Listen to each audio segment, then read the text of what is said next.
Welcome to Unit 4, Credit and Debt Management. Credit can be one of the most valuable financial tools available, but it can also become a significant source of financial hardship when misused.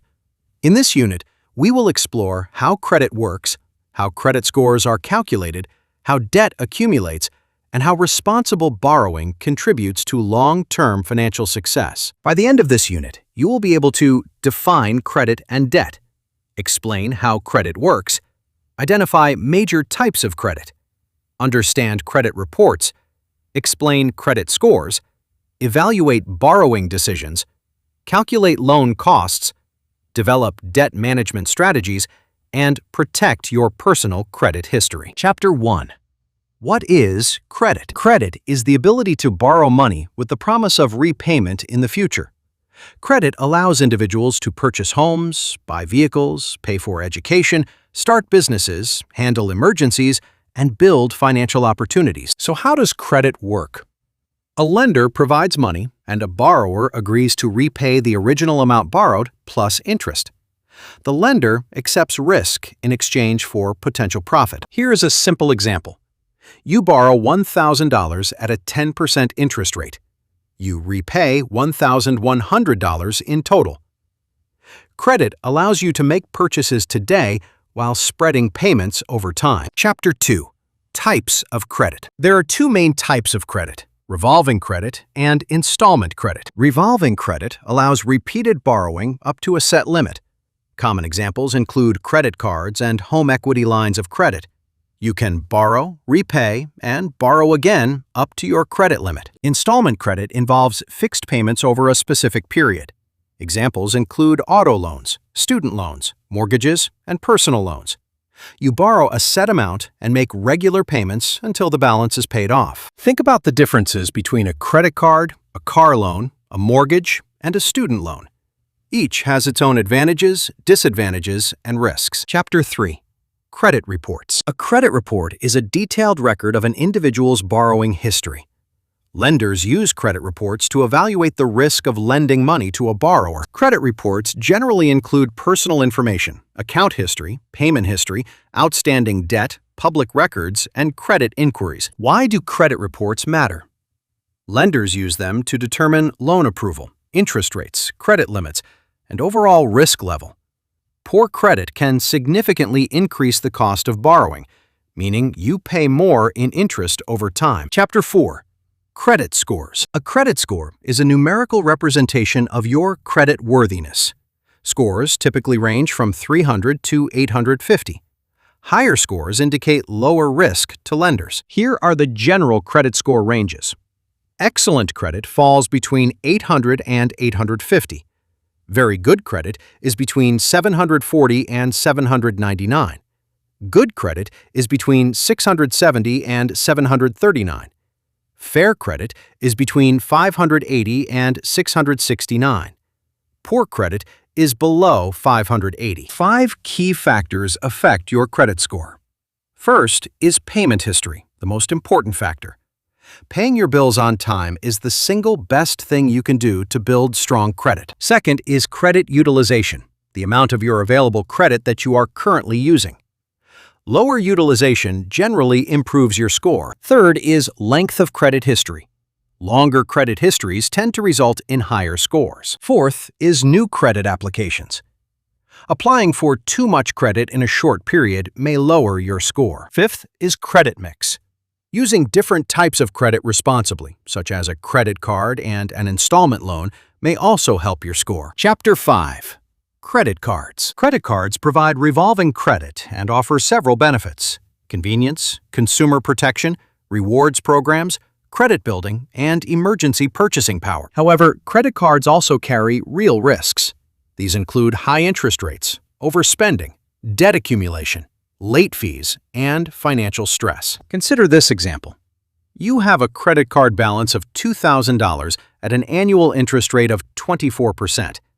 If your minimum payment is just $50 per month and you only pay the minimum, it could take years to pay off that balance and cost you far more than the original $2,000. Chapter 6. Understanding interest and APR. Interest is the cost of borrowing money. The higher the interest rate, the more expensive the loan becomes over time. APR stands for Annual Percentage Rate. It represents the yearly cost of borrowing expressed as a percentage. Here's an example. You borrow $10,000 at an APR of 8% over 5 years. Your total repayment will exceed the original $10,000 because of the interest that accumulates over the life of the loan. Chapter 7. Good debt versus bad debt. Not all debt is created equal. Good debt is borrowing that may increase your future income or the value of an asset. Examples include education, business investment, a reasonable mortgage, and professional training. Bad debt involves purchases that lose value quickly. Examples include excessive credit card debt, impulse purchases, luxury items beyond your means, and unnecessary consumer debt. As you make borrowing decisions, ask yourself, will this debt increase my income or net worth over time? If the answer is yes, it may be good debt. If the answer is no, think carefully before borrowing. Chapter 8. Consequences of excessive debt. Carrying too much debt can have serious consequences. These include financial stress, collection calls, damaged credit, difficulty obtaining loans, higher interest rates, reduced financial flexibility, and, in extreme cases, bankruptcy. Watch for these warning signs of excessive debt: making only minimum payments, maxing out credit cards, borrowing money for basic everyday expenses, missing payments, and using new debt to pay off old debt. If you recognize these patterns, it is time to take action. Chapter 9.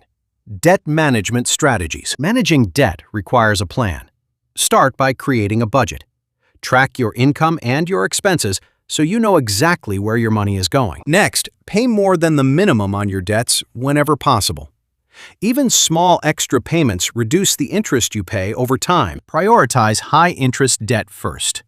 This is known as the avalanche method. By focusing on your most expensive debt first, you reduce the total amount of interest paid over time. Alternatively, the snowball method has you pay off your smallest balance first. While you may pay slightly more in interest, the psychological win of eliminating a debt entirely can keep you motivated. Other key strategies include building emergency savings to reduce your dependence on borrowing and avoiding unnecessary credit. Only borrow when it is truly appropriate. Let us look at a case study. David has a credit card balance of $4,000 at an APR of 22%. His minimum payment is $100 per month, and his monthly income is $2,000. What are the risks? What repayment strategies would you recommend? What budget changes should David make? And what outcomes can he expect? Chapter 10. Protecting your credit. Protecting your credit is an ongoing responsibility. Pay your bills on time. Keep your balances low. Review your credit reports regularly. Avoid excessive borrowing. Maintain emergency savings. Use credit responsibly, and monitor your accounts on a regular basis. One serious threat to your credit is identity theft, when someone uses your personal information without your permission.